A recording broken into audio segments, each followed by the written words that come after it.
संकटनाशन गणेशस्तोत्रं।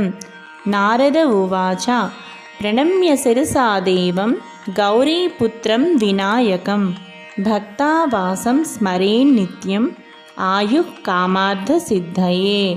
प्रथमं वक्रतुण्डं च एकदन्तं द्वितीयकं तृतीयं कृष्णपिङ्गाक्षं गजवक्त्रं चतुर्धकं लम्बोदरं पंचमं च षष्ठं विकटमेव च सप्तमं विघ्नराजं च धूम्रवर्णं तदाष्टमं नवमं बालचन्द्रं च दशमं तु विनायकम् एकादशं गणपतिं द्वादशं तु गजाननं।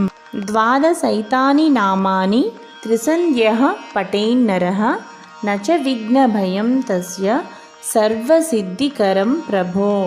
विद्यार्थी लभते विद्यां धनार्थी लभते धनं पुत्रार्थी लभते पुत्रान् मोक्षार्थी लभते गतिं।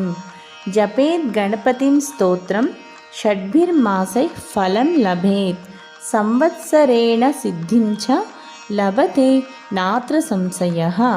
अष्टोभ्य ब्राह्मणेभ्यश्च लिखित्वा यः समर्पयेत् तस्य विद्या भवेत् सर्वा गणेशस्य प्रसादतः।